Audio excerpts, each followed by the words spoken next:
En août, et après l'épisode de forte volatilité du début de mois, les marchés actions terminent finalement en hausse. L'Eurostoxx 50 progresse de 1,8%, le S&P 500 de 2,5% et les marchés asiatiques de 2%. Notons qu'une fois n'est pas coutume, les méga capitalisations techno US, Nvidia et Apple par exemple, ont sous-performé, perdant 0,4%. Le début de mois avait été marqué par un effondrement du Nikkei japonais qui avait perdu 20% en 2 jours, à la suite d'une petite hausse de taux de 0,15% par la Banque du Japon, hausse de taux qui avait provoqué un net rebond du yen. Le yen qui était particulièrement faible depuis 2 ans. Dans le même temps, 2 statistiques américaines décevantes ont fait craindre un ralentissement plus fort que prévu de l'économie, certains économistes s'empressant de renoncer à leur beau scénario d'atterrissage en douceur. Les chiffres de création d'emplois et de taux de chômage ont inquiété, alors qu'un des principaux indicateurs avancés, l'ISM manufacturier, était passé nettement en territoire de contraction. Le calme est revenu rapidement après, grâce à des données montrant la bonne résistance de l'économie. Mais entre-temps, le S&P 500 avait tout de même enregistré un creux de 6% en 3 jours. Un des principaux enseignements des mouvements de marché en août est que la psychologie a changé. Dorénavant, une bonne nouvelle économique est une bonne nouvelle pour les marchés. C'était le contraire depuis 2 ans à cause de l'inflation. Mais les derniers chiffres montrent que l'inflation approche les objectifs de 2%, et les banquiers centraux, aux US comme en Europe, montrent enfin davantage de sérénité. L'inflation vaincue, il faut maintenant que l'économie mondiale soit dynamique. Dernier élément que nous souhaitions souligner et qui aura une importance dans les mois à venir, la remontée spectaculaire de Kamala Harris dans les sondages. Elle est maintenant en tête aussi bien sur l'ensemble du territoire que dans la plupart des swing states, ces États particulièrement importants qui décident souvent de l'issue du scrutin.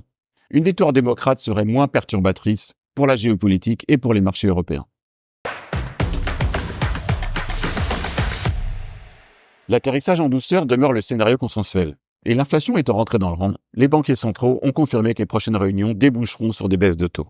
Jérôme Powell, au traditionnel symposium estival de Jackson Hole, a confirmé que le temps était venu de changer de stratégie monétaire. Septembre verra donc la première baisse de taux de la Fed depuis 2019. La Fed se concentre dorénavant sur le marché de l'emploi, qu'elle ne veut plus voir se dégrader. Le taux de chômage est passé de 3,4% à 4,3% en un an. Les banquiers centraux européens ont également multiplié les déclarations menant à la deuxième baisse de taux après celle du mois de juin. Avec des taux directeurs partout supérieurs à 4%, les banques centrales ont beaucoup de marge de baisse pour soutenir l'économie. Baisse de taux ne signifie pas forcément hausse des marchés financiers. Historiquement, si les baisses sont trop tardives, elles n'empêchent pas les récessions. Dans ce cas, les marchés actions chutent avant de remonter. Si les baisses permettent un atterrissage en douceur puis un redémarrage, c'est très positif. Ceci explique pourquoi les investisseurs espèrent de bonnes nouvelles économiques. La question à laquelle nous avons choisi de répondre ce mois-ci est la suivante. Les petites valeurs vont-elles enfin rattraper une partie de leur retard?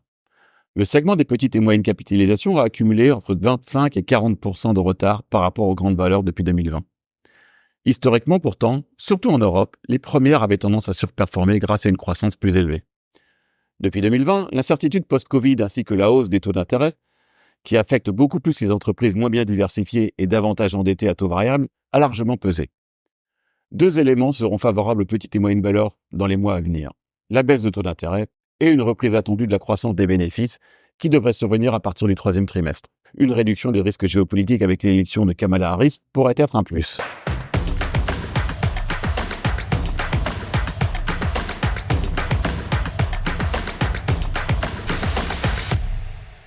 En synthèse, la bataille contre l'inflation semble en bonne voie d'être gagnée, ce qui permet aux banques centrales et investisseurs de se focaliser sur l'économie, rendant potentiellement les marchés plus lisibles.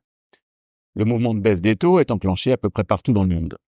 Le scénario d'atterrissage en douceur demeure le scénario central.